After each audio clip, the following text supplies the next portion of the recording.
Okay, good morning. This is going to be a two-part video. The first part I'm going to show you how I'm making, and I got almost 2.5 pounds of hamburger meat here. I'm making a meatloaf the way I make meatloaf. Okay, my hands are clean, but what I usually do is I come over here, because you're going to have to use your hands, and we'll wash them again so you'll see. And I'm going to leave my water just on low while I do this. So, because what I do is I put everything in my bowl. I have right here one small can of Rotel to go with my 2.5 pounds. And I'm going to drain a little of that water off. Maybe a little bit too much. I try to leave some of the Rotel water. This is just the Rotel with tomatoes and chilies. Okay. I have 3 large eggs going in. And I have 8 slices of bread that was going bad, and I just food processed it to get it before it started molding. I have a bell pepper, a little jumbo bell pepper, and 2 onions in here that I took and I diced them rough cut because they like them where they can see them and taste them. Then I put them in I salt them, put them in the microwave on 3 minutes, and then let them sit in there, and then I drain all the water out because the salt helps pull the water out. And if you don't, it'll make your meatloaf kind of soggy. So that's all going in there. Now, in here I have a little beef powder, onion powder, garlic powder, salt, pepper, parsley, just a pinch of oregano, and I think that's everything. I have everything down in the bottom. Now, right here, let's do our ketchup first. I always do just a squirt of ketchup. Like that. No precise measurement, but I will try to list below the measurement. And I just put all my breadcrumbs in here. And again, I have my water going over here so I can wash my hands after I get through, so I won't have to touch the water. And I have my meatloaf pan right here. You don't have to worry about greasing your meatloaf pan. And what I do is during the process of this baking on 375 till it gets firm, and I leave my ketchup out so to get room temperature, because you want to do a glaze of ketchup. Now, what I do is I mix all this up by hand and I pat it out how I want to do that. I'm going to do that for you now. So, you just want to slowly get it all mixed in.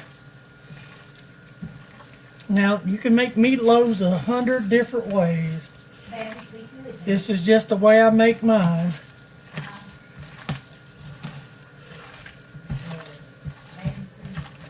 Okay. And it's going to be a little loose. You don't have to worry about that. Everything is going to be fine.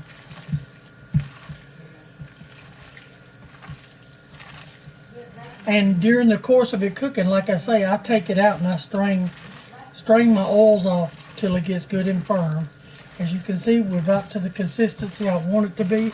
But you want to make sure all these ingredients are mixed in really well, because you don't want pieces of dried bread in there.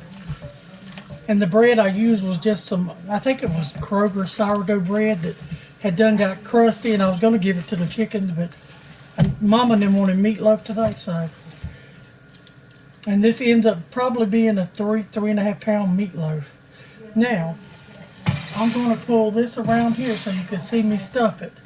And I just basically just put it in like this till you get it all in there.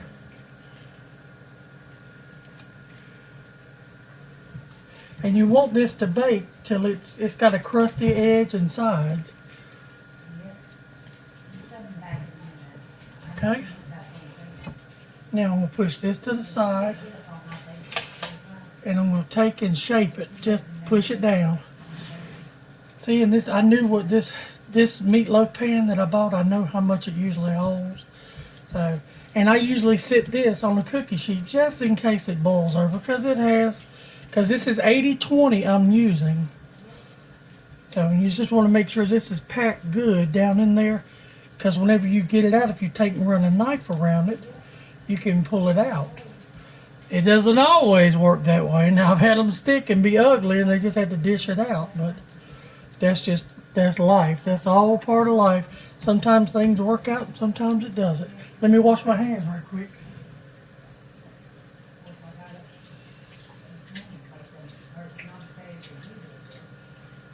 And I had went ahead and prepped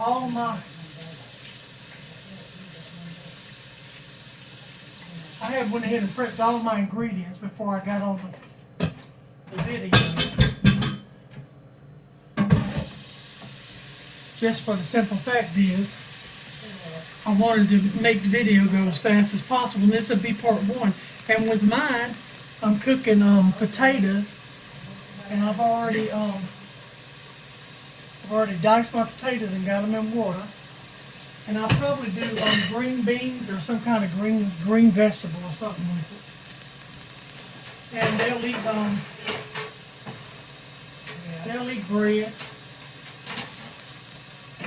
Like, I think I have some garlic toast or something. They'll eat that with it, or they didn't want biscuits. I asked them, so that's how it's going to go in the oven, and it'll bake. There's no predetermined amount of time, but it usually bakes an hour and 15 minutes. And then whenever it gets through baking and I get it out, I will come back and we'll finish up our meal. And whenever it does get through doing what it's doing, you want to do a glaze of your ketchup and then put it in there and broil and let it sort of caramelize. But that's your meatloaf. Smells really amazing. It's going to be good. All right, well, I appreciate you watching this part. Stay tuned for part two. Bye-bye.